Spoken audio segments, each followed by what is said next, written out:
I see a lot of hand wringing about the state of some communities, about the state of education in North America.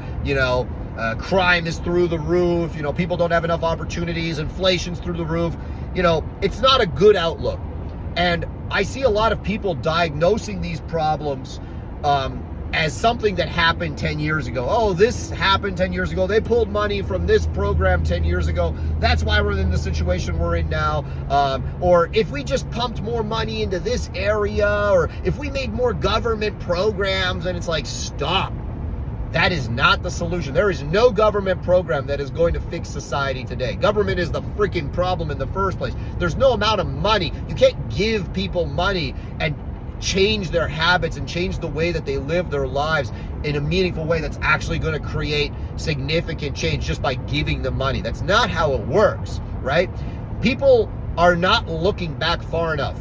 The road to hell is paved with good intentions. When you look at what happened, for instance, in the 60s, even in the 40s, in the 30s, right? Things where people had really good intentions. And I'm not going to get into those specific things because, today is not the day for that. But let's just say, I will say one thing. Incentivizing women to enter the workforce, right? There was a huge push for that. It started in the 40s when the men were all at war, and it slowly built steam all the way up until the 60s where it was like, no, women need to work. Well, think about the impact that had. The people that promoted that, what do you think their intentions were? Were they altruistic? I think in most cases their intentions were altruistic. We're going to give women independence and, more independence and more buying power. And, they're going to be players on the economic side of the equation. Not really thinking about the impact that this is going to have on families and not thinking about the impact this is going to have on wages. Basic supply and demand. When you double the amount of people in the workforce, what are you going to do to wages, right? It's why the trades these days get paid so much, because there's next to no women in the trades, right? There's very few women electricians, plumbers, construction workers. That's why the cost of these things, these services, are so high, because you have literally 50% of the population that do it versus everything else, right? Now you've got double the workforce, which is why the wages have not increased and why, the cost of the work is so low, right? That's just one example. Now you have two parents that have to work in order for, the average family to live, a good life, to have, all the goods, services, and yes, luxuries that we have come to expect and feel an entitlement towards in the first world, right? So that's just an example, right? You can pump all the money you want into various communities or whatever else. It's not going to change a damn thing, right? The big things that happen, the reason why we're in the situations we're in today are because of things that happened in the 60s and the 70s, right? Just as an example, and things that happened even before that. The road to hell is paved with good intentions. Sometimes you think you're fixing one problem, and in fact, what you're making is 3 or 4 other problems, right? So the solution is not to, just give money away or make more government programs. The solution is actually less government.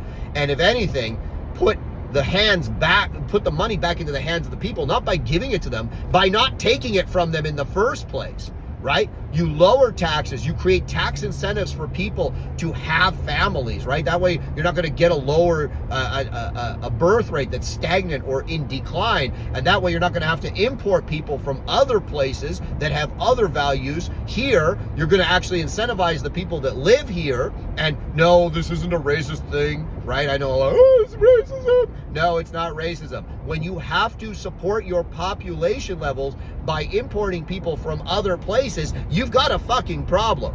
It's not good.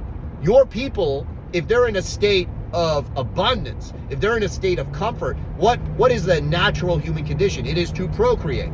But when you make procreation unattractive because both parents have to work, because of inflation, right? Because the cost of raising children is so high, and again, both parents having to work, why would people have kids, right?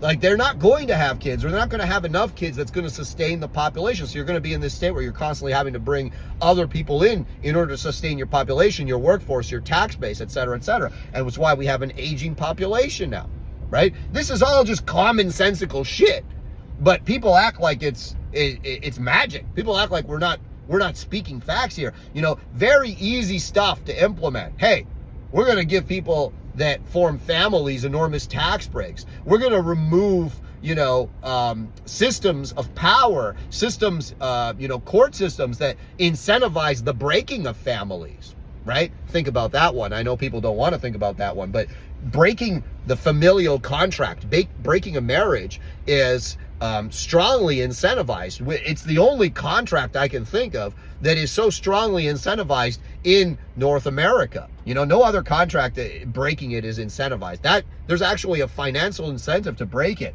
You know, a financial incentive for families to not be together. And you know, people, again, the road to hell is paved with good intentions. I know that a lot of people that pushed for that type of legal system thought they were doing something good. No, you're not, right? Yes, you did something good for a few people at the cost of how many, right? At the cost of how many? How many contracts, how many marriage contracts have been broken? How many children have been left in single parent homes? And we all know what the effect that has, right? On crime.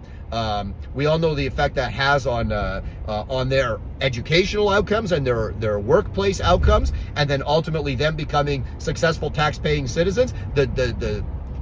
It's well documented what happens to kids from single parents households and the likelihood they have of success versus kids in two-parent households, right? So we've created all these systems that incentivize the breaking of the family, that force people to be in households where both parents work, and then now the kids are being raised by the system, and then we want to pump more money into the system? That's insanity. No, you need to incentivize the family unit. All society, all culture is built on the family unit. When you disincentivize the family, right? When you de-emphasize the family, right? What do? You destroy culture, you destroy nations, you destroy societies, you destroy systems. And now you try to replace it with this kind of system that has no empathy. It does not care about the individual whatsoever. You know, the system is completely apathetic, and, you know, it's this giant machine that just, it's like this hungry machine that just devours people, right? And it's marketed as this kind of altruistic, you know, system that's going to look after everybody. In fact, it's just this parasite that's on our back, sucking the blood out of us, right? And that's the problem with society today, in a nutshell. So I know I said a whole bunch of shit, but I hope I'm making sense. I have a lot of these thoughts, you know, and we need to start saying these things more. I think a lot of people think the same way. They just don't feel comfortable enough to say these things, right? I'm all for two-parent households. I think that should be the primary focus of all government programs, of all tax. I'm all for people being in happy marriages.